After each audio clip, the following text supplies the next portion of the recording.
Udah lanjutin nyapunya. Jangan cuma bisa nangis. Gak bakal bikin lantai ini bersih. Subscribe dulu ya, baru lanjut lagi nontonnya. Pernah ada tawa. Halo Bu, Assalamualaikum. Udah makan? Waalaikumsalam, Riz. Makan apanya? Ibu dari pagi tadi cuma minum teh doang. Nafsu makan gak ada kalau rumah sepi begini. Lagian sendi-sendi ibu kumat lagi. Mau ke dapur aja rasanya kayak mau pingsan. Loh, kan ada Mbak Lastri yang biasanya bantu bersih-bersih rumah, Bu. Mbak Lastri kan pulang jam 3 sore, Riz. Abis itu, ya ibu sendirian di rumah segede ini. Tadi aja ibu hampir jatuh di kamar mandi, gak ada yang dengar. Ibu kepikiran kamu terus. Apa kamu beneran gak mau pulang? Apa ibu harus mati kesepian dulu baru kamu nengok? Bu, jangan ngomong gitu. Aris kan di sini juga cari nafkah buat ibu juga. Tabungan Aris belum cukup kalau harus pindah sekarang. Uang bisa dicari, Riz. Tapi orang tua cuma satu. Ibu gak minta harta kamu. Ibu cuma mau kamu ada di sini. Temani ibu di masa tua. Kamu tega dengar ibu sakit-sakitan sendirian? Ibu cuma pengen anak laki-laki satu-satunya ibu ada di samping ibu. Tapi ya sudahlah. Kalau kamu lebih milih kerjaan kamu di sana. Ibu lagi ya, Mas? Ibu minta kita pulang ke kampung, Mai. Katanya beliau sempat jatuh tadi. Aku jadi kepikiran. Aku ngerasa jadi anak durhaka kalau biarin beliau sendirian di kondisi sakit begitu. Tapi aku tahu, ini berat buat kamu. Kita udah bangun hidup kita di sini dari nol. Mas, aku kan istrimu. Mana mungkin aku tega lihat kamu kepikiran terus begini. Kalau emang ibu butuh kita, ya kita pulang. Kamu serius? Di sana nanti nggak akan semudah di sini, Mai. Kita bakal tinggal satu atap sama ibu. Kamu tahu sendiri kan sifat ibu kalau lagi manjanya kumat? Aku takut kamu nggak nyaman. Nggak apa-apa, kan niat kita baik, mau ngerawat orang tua. Insya Allah kalau niatnya ibadah, jalannya dimudahin. Aku nggak mau kamu nyesal seumur hidup karena nggak ada di samping ibu di saat-saat terakhirnya nanti. Kita packing pelan-pelan ya. Makasih ya, Mai. Kamu benar-benar istri luar biasa. Aku janji, aku nggak akan biarin kamu ngerasa sendirian di sana nanti. Kita hadapi bareng-bareng. Langit sore jadi saksi. Ya Allah, anakku. Akhirnya sampai juga kamu, Riz. Ibu rasanya kayak mimpi kamu beneran berdiri di sini. Iya, Bu. Aris pulang. Ibu gimana? Katanya kemarin sakit. Sempat jatuh juga. Mana yang sakit, Bu? Kita ke dokter sekarang ya kalau masih lemas. Ajaib, Riz. Begitu ibu dengar suara mobil kamu masuk halaman, itu sakit sendi sama pusing ibu langsung hilang tak berbekas. Beneran. Kamu itu obat paling ampuh buat ibu. Kayaknya ibu cuma sakit rindu aja ini, Mah. Ibu bisa aja.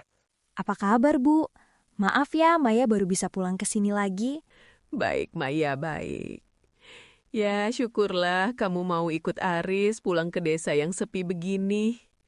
Pasti berat ya ninggalin kota demi mertua yang rewel ini. Enggak kok, Bu. Maya malah senang bisa nemenin ibu di sini. Ya sudah, ayo masuk. Lastri, itu barang-barangnya Aris dibantu bawa masuk ke kamar depan ya. Kamarnya sudah ibu rapihin sendiri loh dari subuh tadi. Nggih, Bu. Mari Mas Aris, Mbak Maya, saya bantu bawa tasnya. Gimana di jalan tadi? Lancar? Kamu kelihatan kurusan, Loris. Pasti di sana makannya nggak teratur ya? Nggak ada yang masakin masakan kesukaan kamu? Maya masak kok, Bu, tiap hari. Cuma emang Aris lagi banyak kerjaan aja kemarin-kemarin. Oh alah, gitu. Iya sih, masakan istri itu penting. Tapi kalau batin nggak tenang ya tetap aja badan nggak bisa berisi. Ngomong-ngomong, kalian kan udah jalan 2 tahun ya nikahnya? Iya, Bu. Agustus besok pas 2 tahun. Maya, Ibu bukannya mau ikut campur ya, tapi mumpung kalian sekarang di sini, Ibu pengen nanya, sudah ada tanda-tanda belum? Maksud Ibu, perut kamu kok masih kelihatan rata banget? Kamu nggak lagi nunda-nunda kan? Bu, kan kita baru sampai. Jangan bahas itu dulu lah. Kasihan Maya capek. Loh, Ibu kan cuma nanya, Riz. Namanya orang tua ya pengen nimang cucu. Ibu kan sendirian di rumah ini. Kalau ada suara tangis bayi kan rumahnya jadi hidup. Ibu takut umur Ibu nggak nyampe kalau kalian tunda-tunda terus. Maya, kamu sehat kan? Nggak ada keluhan apa gitu soal kandungan? Alhamdulillah sehat, Bu. Kami nggak nunda kok. Mungkin memang belum rezekinya aja dari Allah. Mohon doanya aja ya, Bu. Iya, Ibu doain terus. Tapi ya itu, harus usaha lebih keras lagi. Nanti Ibu kenalin sama tukang urut langganan Ibu di sini. Siapa tahu memang ada peranakan yang miring atau gimana. Di sini mah yang baru nikah sebulan aja udah pada isi. Masa kalian yang udah 2 tahun belum juga? Udah. Yuk Mai, kita ke kamar dulu. Kita bersih-bersih badan biar segar. Iya, istirahat sana. Maya, nanti kalau sudah segar, bantu Ibu di dapur ya. Ibu mau masak rendang kesukaan Aris. Kamu harus lihat gimana cara Ibu masak. Soalnya Aris itu paling cocok sama bumbu buatan Ibu. Biar kamu bisa belajar lidahnya suamimu itu sukanya yang kayak gimana. Iya, Bu. Nanti Maya bantu ke dapur. Bukan salahmu, bukan salahku. Waktu saja yang Gimana, Bu? Enak ya sekarang rumahnya udah rame? Aris udah seminggu kan di sini? Ya gitu deh Bu Sri. Namanya juga anak bakti sama orang tua. Dia nggak tega lihat saya sendirian. Tapi ya itu, saya itu kadang kasihan sama Aris. Capek-capek kerja, pulang ke rumah tapi belum ada yang manggil ayah. Loh, kan Maya masih muda, Bu. Baru seminggu di sini juga. Mungkin lagi adaptasi. Sabar atuh, Bu. Bukannya nggak sabar Bu RT, tapi feeling saya tuh nggak enak. Ini udah 2 tahun loh. Kemarin saya tanya baik-baik, jawabannya ya cuma belum rezeki. Tapi saya lihat-lihat, si Maya itu kayaknya, ya maaf-maaf ya, kayaknya mandul. Hah? Masa sih, Bu? Kelihatannya seger gitu anaknya. Seger dari luar mah belum tentu dalamnya sehat, Bu Sri. Orang dulu dia di kota kan, kita nggak tahu gaya hidupnya gimana. Kerja kantoran, pulang malam, makan sembarangan. Bisa jadi rahimnya kering atau gimana. Kemarin saya ajak ke tukang urut langganan saya, dia nolak halus. Bilangnya mau konsultasi ke dokter aja. Gayanya itu loh, merasa lebih pinter dari orang tua. Ya, mungkin dia lebih nyaman sama medis, Bu. Zaman sekarang kan emang beda. Bukan beda lagi Bu RT, tapi emang gak mau diatur. Saya ini kan cuma mau bantu. Tadi pagi aja, masa saya bangun subuh dia masih di kamar? Katanya telat bangun karena capek. Capek ngapain coba? Cuma beresin rumah segitu aja manja banget. Kasian si Aris, dapet istri yang gak bisa jagain mertua, gak bisa ngasih cucu pula. Wah, kalau beneran mandul mah sayang banget ya si Aris. Ganteng-ganteng gitu, mapan pula. Masa nggak punya penerus? Itu yang saya takutin. Saya sering nangis diem-diem kalau malam. Takut umur saya nggak nyampe buat lihat keturunan Aris. Kadang saya mikir, apa dulu Aris salah pilih ya? Padahal dulu anaknya Pak Haji itu nungguin Aris. Tapi Aris malah pilih yang dari kota itu. Malah jadi begini jadinya. Rumah sepi, menantu nggak bisa apa-apa. Aduh, jangan gitu, Bu. Kasian Maya kalau dengar. Dia kan baru pindah. Kasian kalau langsung diomongin begini. Saya nggak ngomongin Bu RT. Saya cuma cerita kenyataan. Ibu-ibu lihat aja nanti. Kalau setahun di sini masih nggak ada isi, berarti bener feeling saya. Saya mah cuma bisa elus dada. Udah mah masaknya nggak cocok di lidah Aris. Untung ada saya yang turun tangan. Kalau enggak, bisa kurus kering itu anak saya.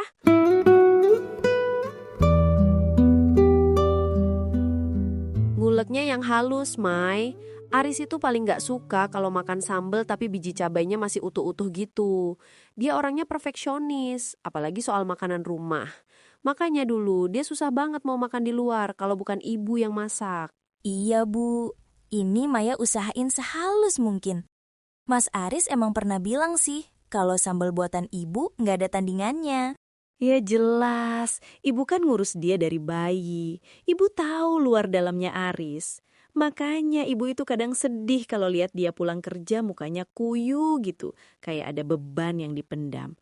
Ibu tahu, pasti dia mikirin soal penerus keluarga kita yang belum jelas hilalnya. Kami terus ikhtiar kok, Bu. Kemarin Maya udah sempat cek jadwal ke dokter spesialis di kota sebelah buat bulan depan. Dokter lagi.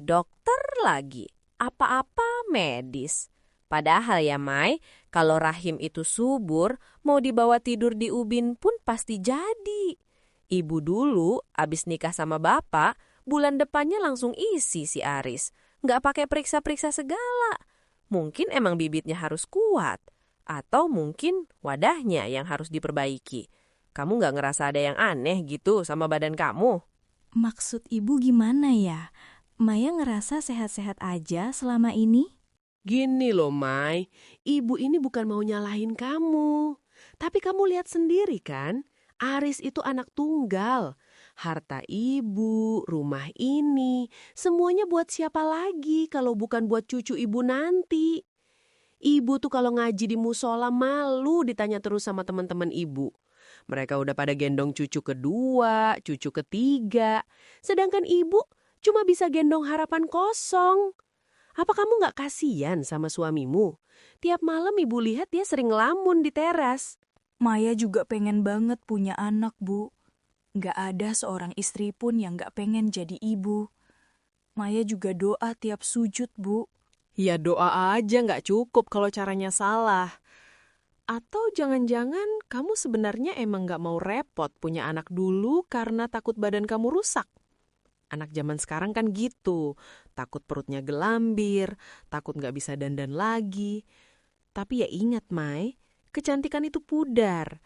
Tapi keturunan itu yang bakal doain kita kalau udah di dalam tanah. Jangan sampai Aris nanti ngerasa sia-sia, udah bawa kamu pulang ke sini, tapi ujung-ujungnya rumah ini tetap sepi. Bu, Maya gak pernah berpikir kayak gitu. Ya sudah, itu sambalnya udah halus belum? Keburu Aris pulang. Jangan nangis gitu nanti Aris kira ibu ngapa-ngapain kamu. Padahal kan ibu cuma ngajak ngobrol dari hati ke hati, kayak ke anak sendiri. Buruan, itu sambalnya dipindahin ke piring.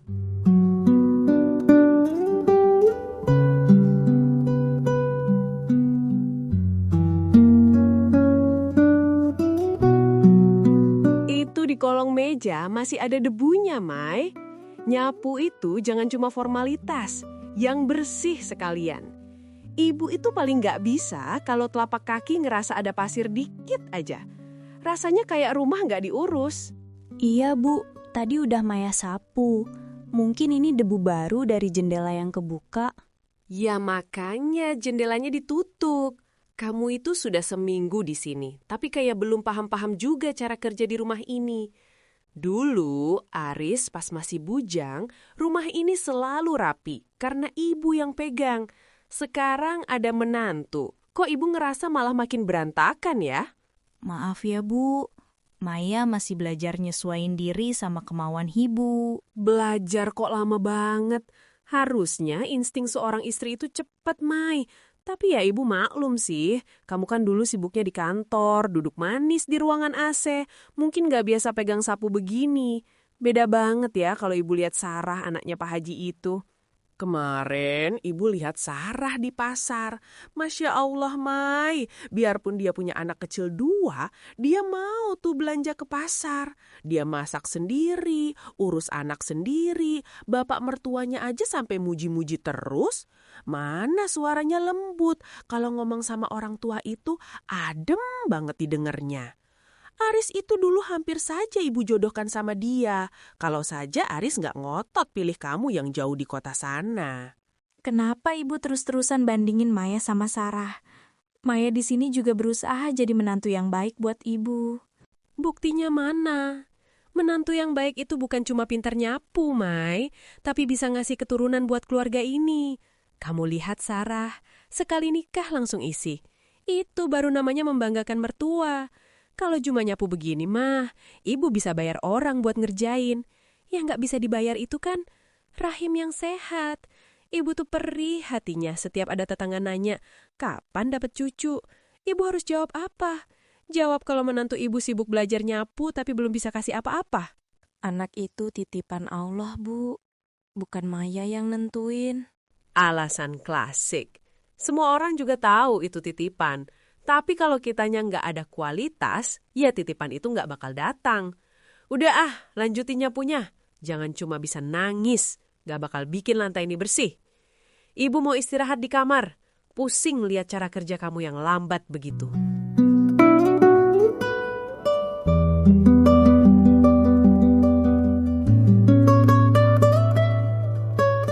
Minum dulu, Riz. Ibu lihat kamu kerja terus sampai jam segini. Ibu jadi makin kasihan sama kamu. Cari uang sendirian, berangkat pagi, pulang petang. Tapi di rumah kayak nggak ada yang ngurusin. Loh, kan ada Maya, Bu. Tadi pas Aris pulang juga udah disiapin makan malam sama dia. Ya itu kan pas ada kamu, Riz. Ibu tuh sebenarnya nggak mau ngadu. Ibu nggak mau jadi pemecah rumah tangga kalian. Tapi ibu udah nggak tahan. Tadi pas kamu berangkat kerja, Maya itu, ya Allah, Riz, disuruh bantu ibu potong sayur aja alasannya pusing. Terus masuk kamar lagi sampai siang. Masa sih, Bu? Maya nggak pernah kayak gitu biasanya. Mungkin dia emang beneran kurang enak badan. Kamu itu selalu aja ngebela dia. Kamu nggak tahu rasanya jadi ibu. Ibu udah tua, sendi-sendi sakit. Tapi ibu yang harus nyapu dari depan sampai belakang. Karena istrimu itu katanya nggak kuat debu. Kadang ibu mikir, Aris, apa dia beneran mau ngerawat ibu di sini? Atau dia cuma mau numpang hidup tapi nggak mau susah? Ibu ini mertuanya, Riz, bukan pembantunya. Terus ya, yang paling bikin hati ibu perih itu soal keturunan. Kamu tahu nggak? Tadi ibu ketemu Pak Haji di depan. Dia cerita kalau Sarah, anaknya yang dulu nungguin kamu itu, sekarang anaknya udah 2. Lucu-lucu banget, Riz. Sehat, pinter. Bu, jangan bawa-bawa Sarah lagi lah. Aris kan pilihnya Maya. Iya, kamu pilih Maya. Tapi lihat hasilnya. 2 tahun, Riz. 2 tahun ibu nunggu. Tadi ibu coba kasih saran baik-baik ke dia soal tukang urut atau jamu tradisional. Dia malah ketus sama ibu. Dia bilang ibu terlalu ikut campur. Ibu nangis loh, Riz, digituin sama menantu sendiri.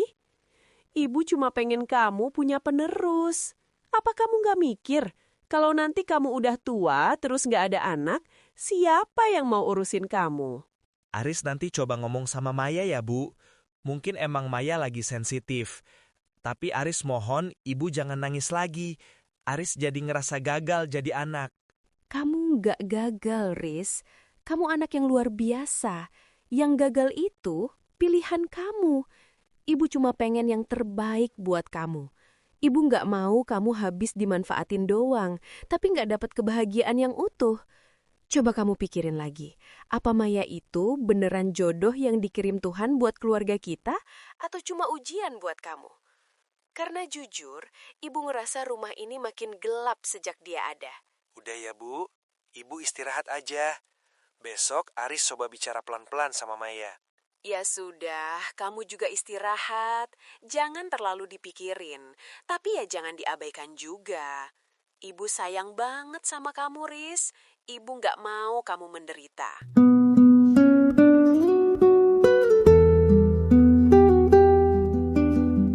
Mai, aku nggak mau ya besok-besok denger ibu nangis lagi. Kita kesini tuh tujuannya buat berbakti, buat nemenin ibu, bukan malah nambah beban pikiran beliau. Nambah beban gimana maksud kamu, Mas? Ibu cerita tadi, katanya kamu kalau pagi susah banget bangun, disuruh bantu dikit aja alasannya macem-macem. Kamu tahu kan ibu udah tua, kakinya sering sakit. Apa susahnya sih, Mei? Turun ke dapur, bantuin masak atau nyapu. Jangan di kamar terus. Aku kerja seharian di luar itu capek. Aku pengennya rumah ini adem, bukan malah dapat laporan kamu gak mau bantuin ibu. Mas, Kamu beneran percaya ibu ngomong gitu? Mas, selama seminggu kita di sini, siapa yang bangun jam 4 subuh buat nyuci baju kalian berdua? Siapa yang ngepel rumah ini mumpung ibu masih tidur biar ibu gak kepleset? Aku, Mas. Aku lakuin semuanya diam-diam karena aku gak mau ibu kecapean. Kalau kamu emang ngerjain semuanya, gak mungkin ibu sampai ngomong begitu, Mai. Ibu gak pernah bohong soal beginian. Mungkin kamu ngerjainnya sambil cemberut, atau kamu ngerasa terpaksa. Ibu itu perasa banget, Mai. Sedikit aja kamu gak ikhlas, beliau pasti kerasa. Bukan gak ikhlas, Mas. Tapi ibu selalu cari celah buat nyalahin aku. Tadi siang aku udah bersihin dapur. Tapi pas aku ke kamar mandi sebentar, ibu tumpahin lagi sisa sayur. Terus bilang ke Mbak Lastri kalau aku kerjanya gak becus. Aku denger sendiri, Mas. Aku nyoba sabar. Aku diem karena aku hormat sama kamu. Tapi kenapa sekarang kamu malah nyudutin aku begini? Cukup, Mai. Jangan malah muter balikin fakta dan malah nuduh ibu yang aneh-aneh. Ibu cuma mau yang terbaik buat kita. Beliau cuma pengen kita cepat punya anak, pengen kamu bisa ngurus rumah dengan benar. Kalau kamu emang ngerasa udah ngerjain semuanya, ya buktikan besok. Jangan malah nangis kayak gini seolah-olah kamu yang paling tersakiti. Mas, kamu sadar gak sih? Kamu sekarang lebih percaya omongan ibu tanpa tahu yang sebenarnya kayak mana. Kamu tidak lihat perjuangan istri kamu sendiri? Aku ninggalin kerjaanku di kota. Aku rela menghilangkan egoku demi ikut kamu ke sini. Dan ini yang aku dapat. Kamu jadi dingin begini sama aku? Udah, aku mau tidur. Besok aku harus kerja pagi. Tolong ya, Mai. Besok-besok bantu ibu di dapur. Jangan liatin muka asem. Belajar buat nyenengin orang tua, itu aja yang aku minta. Gak usah bahas siapa yang benar, siapa yang salah.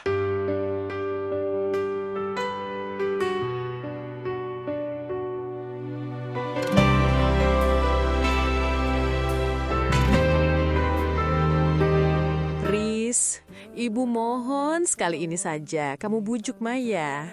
Ibu sudah bicara baik-baik tadi, tapi dia malah ketus. Tukang urut Mak Haji itu sudah terbukti, Riz. Serah dulu juga ke sana, baru 2 kali urut langsung isi. Kenapa Maya keras kepala sekali sih? Apa salahnya mencoba kalau memang buat kebaikan masa depan kamu juga? Bu, Maya itu capek. Mungkin dia butuh waktu. Aris juga nggak mau maksain kalau dia emang belum siap urut-urut begitu. Bukan soal siap nggak siap, Riz. Tapi soal bakti. Ibu itu sudah tua, pengen lihat kamu bahagia punya anak. Kamu nggak malu sama Pak Haji. Setiap ketemu dia pamer foto cucunya. Sarah itu loh sudah cantik, pinter urus rumah, subur pula. Coba dulu kamu dengerin ibu buat deketin Sarah. Pasti hidup kamu nggak bakal serumit ini. Kamu gak akan terjepit antara ibu sama istri yang, ya kamu tahu sendirilah, emosian begitu. Nggak perlu repot-repot dibandingin lagi sama Sarah, Bu. Karena mulai hari ini, Maya nggak akan ada lagi di rumah ini buat ibu rendahin. Mai, kamu mau kemana? Koper ini buat apa? Aku pulang, Mas. Pulang ke rumah orang tuaku. Ke tempat di mana aku dihargai sebagai manusia. Bukan dianggap sebagai wadah yang gagal atau pembantu yang gak becus. Aku dengar semuanya, Mas. Semuanya. Dari soal tukang urut sampai soal kamu yang nyesel gak pilih Sarah. Loh, Maya, ibu kan cuma bicara kenyataan. Kenapa kamu jadi drama begini? Tuh kan, Riz, kamu lihat sendiri kan betapa kasarnya dia sama orang tua? Ibu menang, Bu. Ibu berhasil bikin Aris percaya kalau aku ini istri yang buruk. Tapi ibu harus tahu, aku gak akan pernah bisa jadi Sarah. Dan aku gak akan sudi terus-terusan jadi sasaran fitnah ibu setiap Mas Aris gak ada di rumah. Mai, jangan begini. Tolong, kita bisa omongin baik-baik. Kamu jangan emosi dulu. Pikirin perasaan ibu, pikirin aku. Terus siapa yang mikirin perasaanku, Mas? Kamu. Dari kemarin kamu cuma bilang sabar. Dia orang tuaku. Kamu yang harus ngalah. Kamu lebih percaya fitnah ibu kamu daripada air mataku sendiri. Kalau kamu mau aku tinggal, kamu harus tegas. Kamu harus bela aku di depan ibu kamu sendiri kalau emang aku nggak salah. Tapi kamu nggak bisa kan? Kamu terlalu takut dibilang anak durhaka. Sampai kamu biarin istri kamu sendiri yang dizolimi setiap hari. Aku nggak bisa milih, Mai. Dia ibuku, tapi kamu istriku. Kalau kamu nggak bisa milih, berarti kamu sudah milih untuk ngelepas aku, Mas. Karena aku nggak akan sanggup hidup di rumah yang nggak ada kejujurannya. Udah, Riz, biarin aja. Nanti kalau dia sudah tenang juga balik lagi. Jangan dikejar, nanti dia makin ngelunjak. Aku nggak akan balik, Bu. Mas Aris, kalau kamu emang masih punya rasa sayang sama aku, jemput aku saat kamu sudah bisa jadi suami yang punya pendirian. Bukan cuma jadi anak yang takut sama bayangan ibunya sendiri. Assalamualaikum. Kau yang pernah ada di masa yang lalu, tak lagi ku cari tapi tak ku lupa. Ada rindu yang tak harus kembali, ada kisah yang cukup